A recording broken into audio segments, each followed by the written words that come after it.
Panahon na ng pagbabago, dahil sa ito ay kinakailangan. Tayo na magtulong-tulong na maunlarin ang mahal na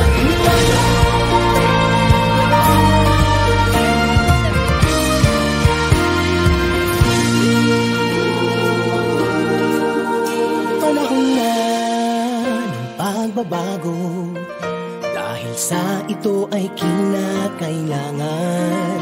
Tayo na magtulong-tulong na paunlarin ang mahal nating bayan.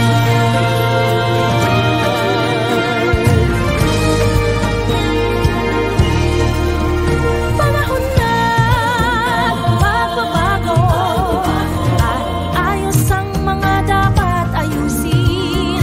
Dapat lang maging tungkulin ng bawat mamamayan dito sa atin. Ng pagbabago patungo sa pag-asenso, magsikap ng mabuti at ng kuminhawa tayo. Malaki natin sa mundo at ipamalas ang bagong Pilipino at bagong Pilipinas. panahon na ng pagbabago, ang Pilipinatin ang sarili natin at mawala ng ugali, dahil sisay na sa atin ang langit. Panahon na magbabago, at magmula sa kahit anong larangan. Ang tagumpay ay karangalan. Alay o ihandog natin sa bayan. Ulit nang napatunayan ng Pilipino ang husay at tatas, kagandahan at talento. Makipagpaligsahan kahit anong oras, ang bagong Pilipino at bagong Pilipinas.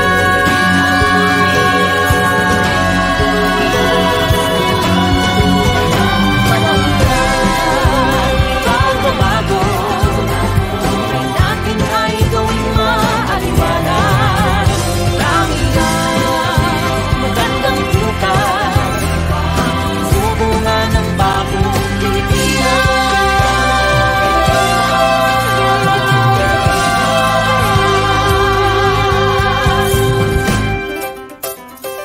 Panahon na. By the way, okay. So ito na nga mga kaibigan, puntahan na lang natin, even wala yung thumbnail ni Ninyo. Puntahan na lang natin ito, no? Ito mga kaibigan. Sabi ko nga sa inyo, di ba? Kung meron akong nakilalang vlogger na talaga ng mga, kasi maraming mga vlogger ngayon mga kaibigan, matatapang, di ba? Matatapang talagang nagsasalita rin ng ano, na kumbaga brutal din kung magsalita, di ba? Hindi, walang preno, no? Walang preno. Pero sa mga matatapang na vlogger na nakikilala ko at napapanood ko sa social media, isa itong si Kapitan Dong, si Kapitan Ninyo, Kap Ninyo, na talagang kumbaga, BetM, shout out BetM. Kumbaga itong si Ninyo kasi mga kaibigan, no? Doon sa mga hindi sanay, yung mga kumbaga ay medyo meticuloso, yung mga old maid, di ba? Ay hindi sanay doon sa mga magagaspang na pananalita, magugulat, no? The way na mag-live, mag-content, magsalita itong laging may PI, di ba? Tapos pero sa kanya namang live mga kaibigan ay meron naman siyang babala sa sa intro niya, no, na yung mga ayaw, yung mga hindi sanay, di ba? Pwede na kayong umalis, yung hindi sanay na makarinig ng PI, di ba? Yung kung ano-ano mga salita, pwede silang umalis, no? So ganun si Ninyo mga kaibigan. Pero alam nyo, kung hinahangaan ko si Ninyo sa kanyang katapangan at sa kanyang kabrutalan ng salita, mas hinangaan ko siya dito sa kanyang ginawa ngayon, no? Napakadelikado nito mga kaibigan, napakadelikado lalo pa nga at nasa Pilipinas itong si Ninyo, no? Pero talagang ano, buong tapang niyang ginawa yung kanyang gustong gawin. Kumbaga, inilabas niya yung kanyang galit, no, mga kaibigan. Ano ba yung tinutukoy ko? Ano ba yung tinutukoy ko? Ito, panoorin natin, mga kaibigan, no? Sabay-sabay natin panoorin itong video niya, no? Actually, pinutol ko na lang ito, no? Konti lang yung kinuha ko doon sa video at talagang kinuha ko doon sa mismong kung ano yung ginawa niya, no, mga kaibigan. Ito. So ito ay less than 3 minutes lang na video, no, yung panoorin natin, ha, mga kaibigan. Wait lang ninyo, babati muna ako. Yun, Ma'am Maritel T, shout out, okay. And sino pa mga nariyan? Oh, nabanggit ko na lang. Oy, 51 na tayo, ha, mga kaibigan. 51 viewers, 54 viewers. O nga pala, bago natin i-play itong kay ninyo, mga kaibigan, ano, baka naman po, ha, baka naman. No, baka naman po pwede yung tulad na lagi kong pinapakiusap sa lahat, no?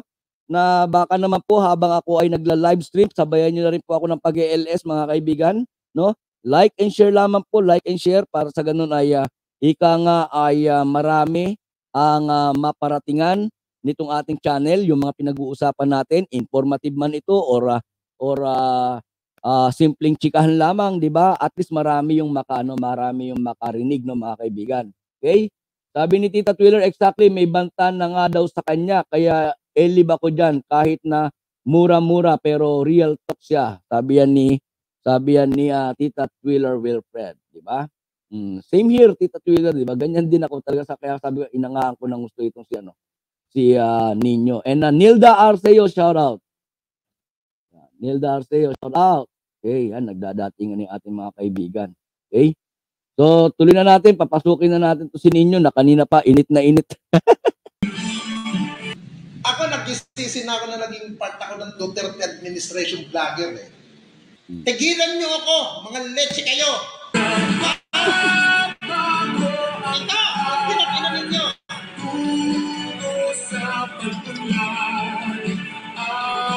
Tigilan niyo, ka-leche kayo! Tigilan niyo yung mga kawalang hiya ninyo, mga putang ina ninyo. Ito. Oh, mga DDS vlogger, ha, mga walang hiya daw kayo. Tigilan niyo na yung mga kawalang hiyaan ninyo. Sabi ni Ninyo. Ayan oh. Oh. Yan. Ito. Oh, yan. Yan. Malas yan. Putang ina. Oh, malas daw 'yon, mga kaibigan, ano? Malas daw 'yan. Oh, anong gagawin mo sa malas? Yan. Kita mo, matigas ang mukha niya talaga, oh. Oh. Matigas daw ang mukha ni Duterte, mga kaibigan.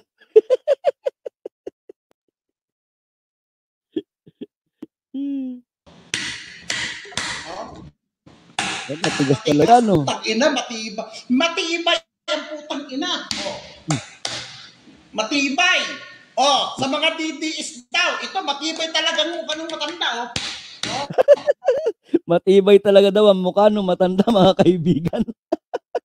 Sa bagay, alam naman nating lahat yun, no? Alam na namin yun, Ninyo. Alam namin na talagang matibay at makapal ang mukha ng mga yan. Tuloy. Putang ina talaga.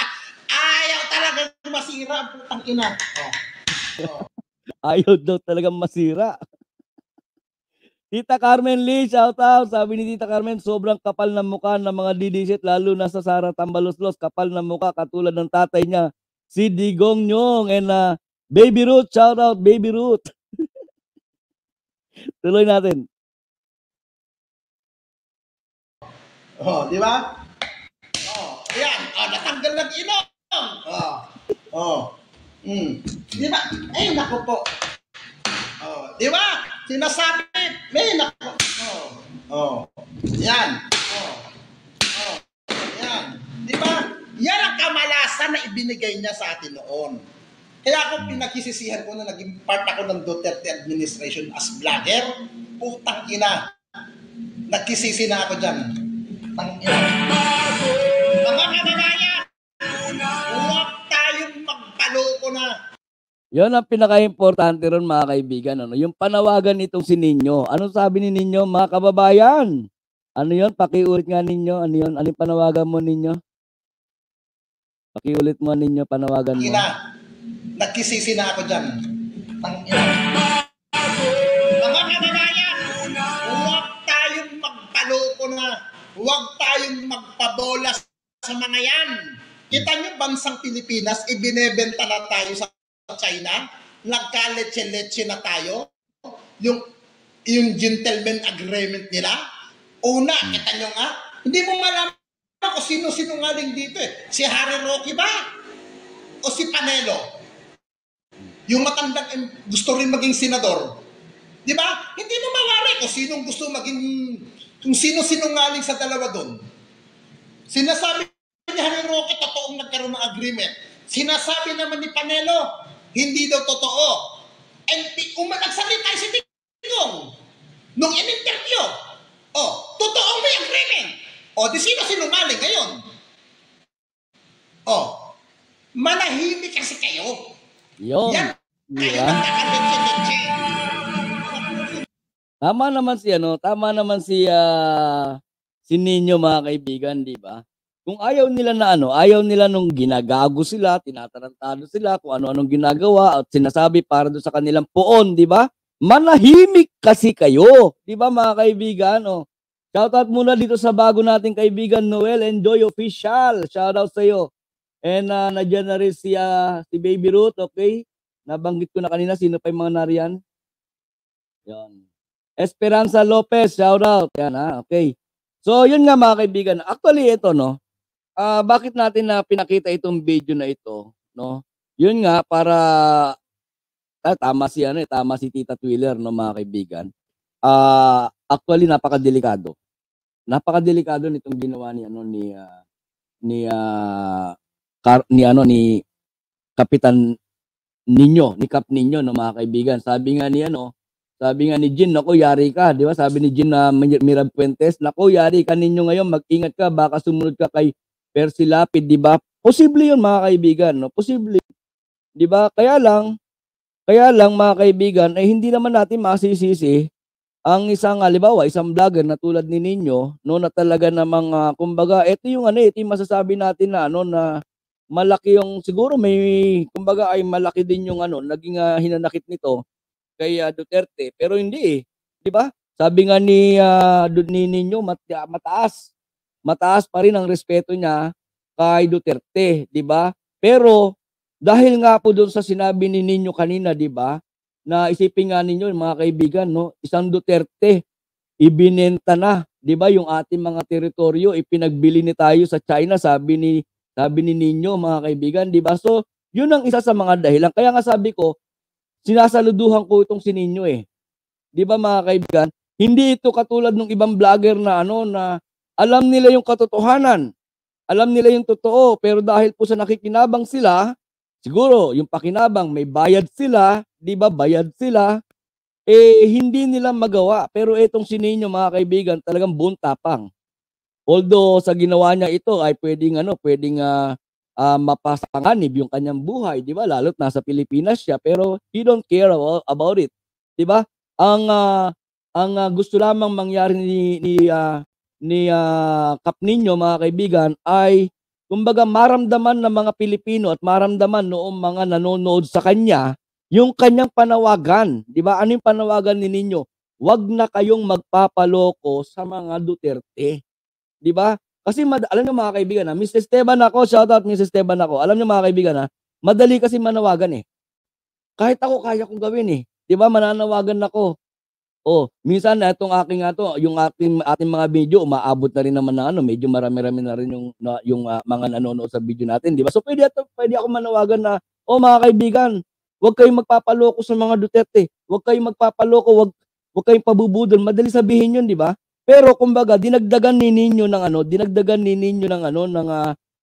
para bang malakas ang dating sa mga makakapanood sa kanya, ginawa niya yung isang bagay na talaga namang siguro pag nakapanood nito yung mga Duterte supporter, no, mga kaibigan, lalong-lalo na yung mga diehard, di ba? Mga diehard supporter ng mga Duterte, magagalit, di ba? And knowing, no, sa mga supporter kasi, mga kaibigan, hindi natin masasabi, may mga supporter na matino, may mga supporter na sanggano, di ba? So yung mga supporter na sanggano, pwede mag-isip ng or not even the sanggano mismo, di ba? Even yung mga politiko, kaya nilang magbayad, 'di ba? Kaya nilang magbayad para ipatumba itong si Nino, pero he don't care about that. Alam ni Nino 'yun. Alam ni Nino yung pinasok niya, mga kaibigan, pero he don't care about it, 'di ba? Ang malinaw na gustong ipahiwatig o ipaarating ni Nino sa kanyang ginawa, mga kaibigan, yung kanyang panawagan na sa mga Pilipino na huwag tayong magpapaloko na sa mga Duterte, 'di ba? Emma Culada, shout out, okay? Sabi niya, ingat lang kay Nino kasi kapag si Inday naupo, doon ulit siya. Anyway, normal 'yun, no? Normal 'yun, no, sa mga sa mga ibang vlogger, no? Ma'am Ima Culada, no? Normal 'yun sa ibang vlogger, 'di ba? Kahit nga dito kay PBBM, 'di ba? Nung panahon ng kampanyahan, ang daming mga vlogger, 'di ba, sumabit kay PBBM, 'di ba? Ilan yung mga vlogger na nakilala? Yung iba dati mga lang, yung mga ang content nila is sa Metro Manila lang, 'di ba? Tapos nung magkaroon ng kampanyahan, sumama doon sa mga rally-rally ni PBBM, 'di ba? Sumikat sila. Ngayon, nung napakinabangan na nila, sumikat na sila, nakakuha na sila ng maraming mga subscriber, 'di ba? Ano na ginawa nila ngayon? Baliktaran na. 'Di ba? Baliktaran na yung iba kung saan na pumunta, no? Nakalimutan na yung dahilan kung bakit sila nakilala, nagkalimutan na yon, no, mga kaibigan. Nawala na rin yung kanilang pagsuporta. Ano problema dahil alam nyo, no, yung ginawa ng mga vlogger na yon na nag-alisan, mga kaibigan, it only proves na dito sa PBBM administration ay yung sinasabi nila na marami daw vlogger ang binabayaran, no, hindi po totoo 'yon, 'di ba? Dahil kung may mga vlogger na binabayaran, eto sana na mga talagang pinakinabangan din, no? Although nakinabang sila kay PBBM, and sila naman ay napakinabangan din naman, no, dahil nakatulong sila doon sa kumbaga sa pangangampanya, mga kaibigan. Pero the mere fact na kumbaga wala na silang pakikinabangan, hindi naman nagbabayad si PBBM, hindi naman nagbabayad ang administrasyon ng mga vlogger, unlike nung panahon ni Duterte, 'di ba, na inamin din ni Nino, no, mga kaibigan, na may tinatawag na mga Duterte o Duterte administration vlogger na ito yung mga bayad, 'di ba? Tulad ng Banat Bay, ito sila Nino, 'di ba? Marami sila, mga kaibigan, ano? Pero sabi nga ni Nino, ikinahihiya ko at nagsisisi ako na naging bahagi ako ng Duterte administration vlogger. 'Di ba? Pag sinabing Duterte administration vlogger, ito yung mga bayad. 'Di ba, mga kaibigan? So, ibig ko lang sabihin dito, doon sa comment ni Ima Culada, no, mga kaibigan, normal po 'yon. No, normal 'yon, no? Na pagka nagkaroon ng pagbabago ng administrasyon, magbabago rin ang kung saan kikita yung mga talagang mga vlogger na intentional nila ay pagkakitaan yung kanilang pagbablog. Ganun talaga, no? Uso yung Cara Cruz, 'di ba? Cara Cruz o kaya ay doble ang mukha, 'di ba, mga kaibigan? Normal 'yon, 'di ba? Okay. Norma San Pedro, shout out. Pero ang isa lang masasabi ko dito, mga kaibigan, no, ay ingat lang, no? Ingat lang si Nino dahil talagang napaka kumbaga delikado rin. Ako matapang ako, mga kaibigan. 'Di ba? Matapang ako, buo ang loob ko.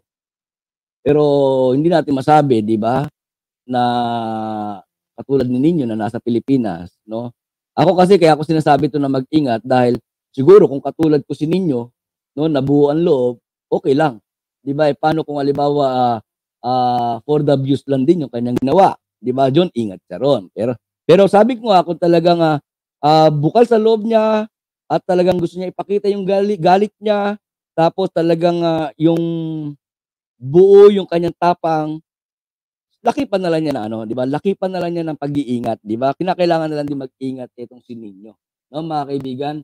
'Yon, basa muna tayo ng mga comment ng ating mga kaibigan. Yan lang naman yung kay Nino, sandali lang, hindi natin kinakailangan pahabain pa yan, no, mga kaibigan. Kumbaga ay part na rin ng good vibes muna tayo, no? Alam ko naman na maraming, wag naman na para sabihin lang, sadista naman kayo mga pro-government. Hindi naman, kumbaga ay actually, ako sa ginawa ninyo, medyo ano rin ako doon. Kumbaga, medyo foul yun, no, mga kaibigan. Pero sa isang banda, sabi nga ni ninyo, di ba, ang point ko dito mga kaibigan, gusto ko lang ipakita dito yung sinabi ni ninyo na makapal ang mukha, matibay ang mukha, di ba? Yun lang ang gusto ko na ano rito na bigyan diin, di ba? Sabi ko nga kay Mike Cervera kagabi nung nandun ako sa kanyang live, no? Sabi ko, hiramin ko yung video na yan, hindi dahil do sa sinisira niya yung yung mukha ni Duterte, kundi yung binanggit niya na makapal at matigas ang mukha, which is yun naman talaga. 'Di ba? Yun naman talaga si Duterte. No, mga kaibigan, believe me or not or accept it or not, 'di ba? Yun talaga si Duterte. Makapal at matigas ang mukha. Yun lang po yung reason kung bakit kinuha ko yung video na ito ni ninyo, no, mga kaibigan. Job Custodio, shout out. Let's support the comings of ICC game changer yan, sabi niya. Sabi ni Job Custodio. And sabi ni Baby Ruth, sabi ko nga, ingat si Kap kasi alam naman natin ang Duterte, di natin alam kung ano gawin sa kanya, di ba? Kung ano yung pwede, di ba? Ano yung pwedeng gawin sa kanya, no, mga kaibigan. Yan, dined ba nga ni Yorme si Nino, pero full support siya kay Yorme, di ba? Oh. Yan, sabi yan ni Arnedo Olaes. And Cesar Pilar, shout out, sabi ni Miss Esteban, ako gusto ko, sabi ni Baby Ruth, ako gusto ko yung ginawa ni Kap Nino. Kahit naman mga anak ni Digong, sabi pa rin ni Baby Ruth, kahit naman mga anak ni Digong makapal ang mukha, di ba mga kaibigan? Di ba? Oh, actually Baby Ruth, sana isa yan sa i-content ko ngayon, no? Na naglabas ng pahayag or sa interview nagsabi si PBBM na parang hindi niya ata aalisin si Sara doon sa DepEd, di ba? And sabi ko, wait, mag-iba muna ako ng content ngayon, no, mga kaibigan. Aabangan ko muna bago ko i-content yung pahayag ni PBBM, aabangan ko muna kung ano ang sasabihin nitong mga DDS, no, mga kaibigan. Kasi kumbaga nakikita ko na at nababasa ko na kung papaano gagamitin nitong mga DDS yung pahayag ni PBBM na hindi niya aalisin si Sara bilang DepEd Secretary, di ba?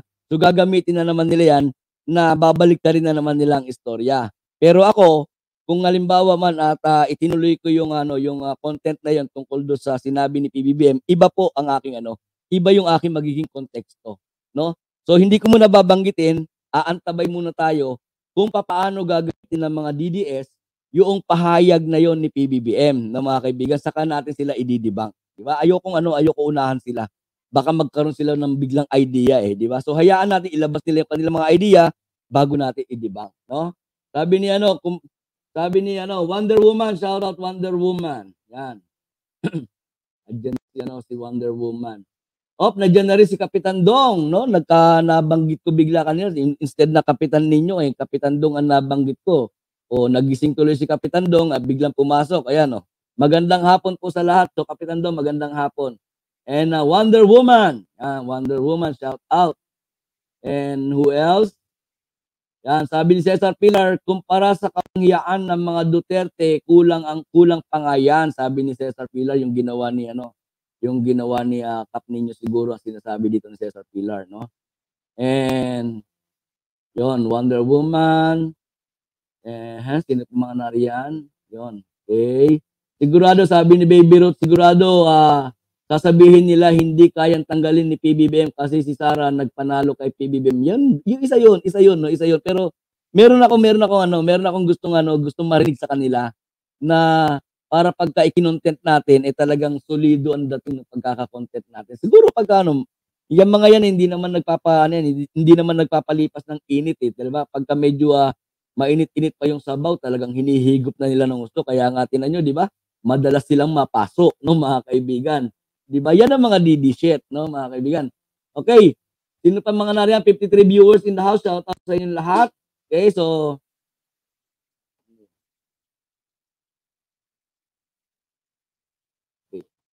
So 53 viewers, shout out po sa inyo lahat, and puntahan natin ito mga kaibigan, ano? Puntahan natin kung meron kayong mga komento tungkol do sa ginawa ni ni Kapitan Dong, ni Kapitan Nino. Sorry naman, no? Ni Kapitan Nino ay please just put on our comment section, lalong-lalo na po doon sa ating mga team replayer, no po mga kaibigan, dahil yan binabasa po natin, ano, yung mga comment po ninyo, binabasa po natin yan. Okay?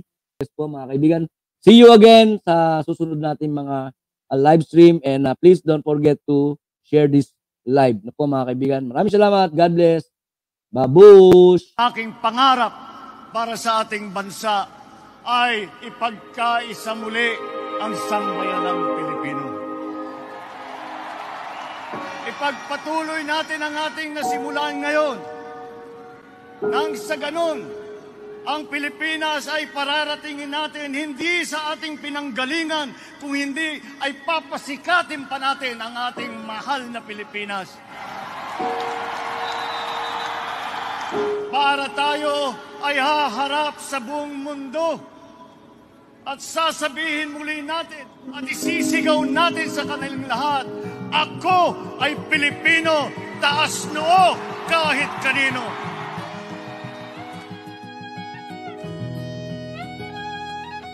Minsan